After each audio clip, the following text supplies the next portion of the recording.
Today, let's have a little talk about something that's been sparking quite a conversation in the believer community. Manifestations of the Spirit of God during services. You might have seen or heard some folks barking like dogs or clucking like chickens while worshiping. Others might laugh hysterically or roar like lions or even stagger around as if they're drunk.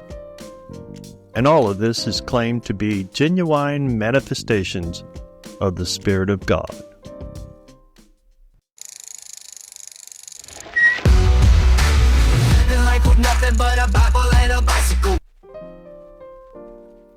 Now let's think about this for a moment.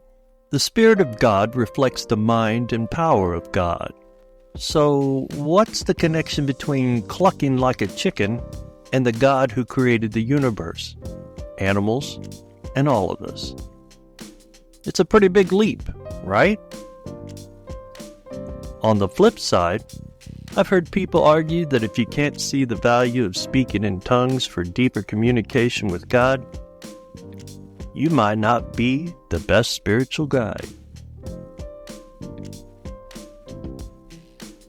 Speaking in tongues is rooted in the early church.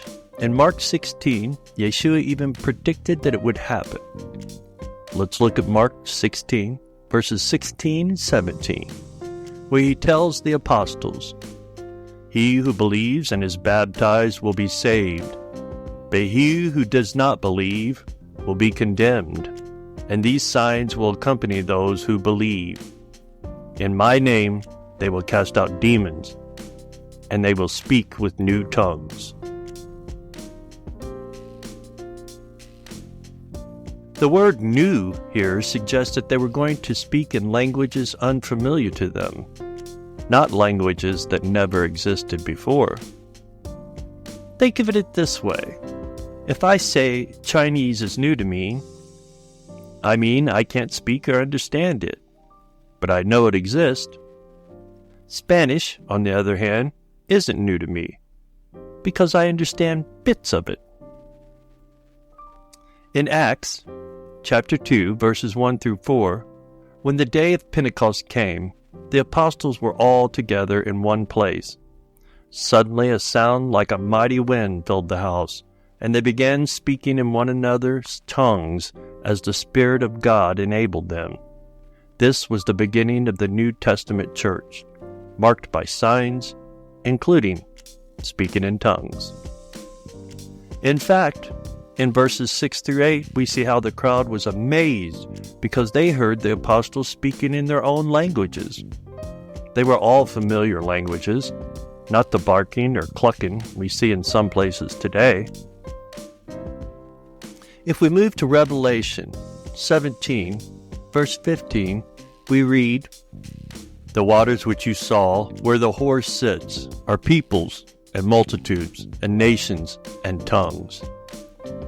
This phrase appears multiple times in Revelation, always referring to languages associated with different nationalities. The Pentecostal movement kicked off about 100 years ago and has exploded in growth.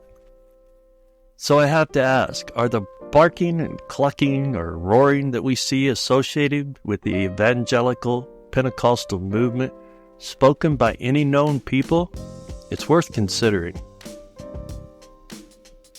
When we look into the usage of the term tongues in 1 Corinthians 12, 13, and 14, some groups interpret it as ecstatic utterances that don't correspond to any earthly language. However, in 1 Corinthians 14:2, it states, "For he who speaks in a tongue speaks not to men, but to God, for no one understands him. However, in the Spirit, he speaks mysteries." Here's the kicker. The word unknown is italicized, meaning it was added for clarification, but it's not actually in the original Greek manuscripts. It simply says tongues. This leads us to think that speaking in tongues refers to languages known to people somewhere on earth.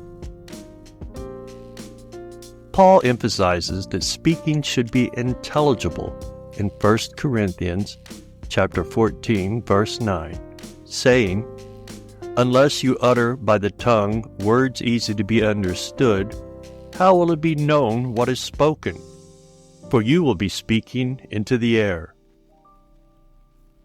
The miracle at Pentecost was about people hearing the message in their own languages, not about unintelligible sounds.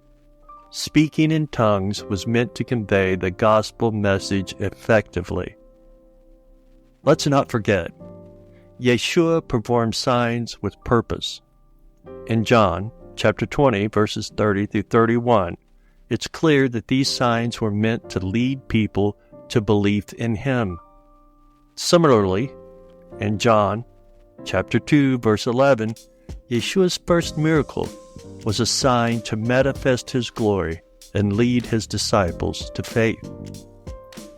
So why is the gift of tongues being used today in ways that seem disconnected from this purpose?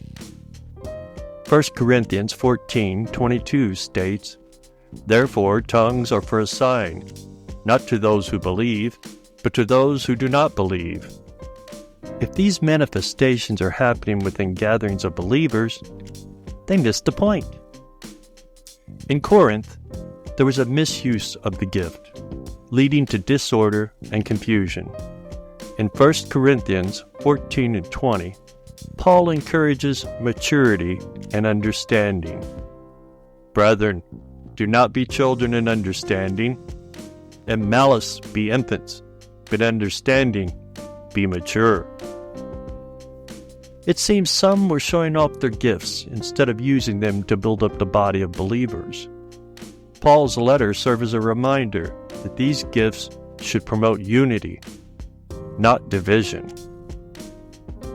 Ultimately, the purpose of tongues is to communicate a message and draw others closer to God.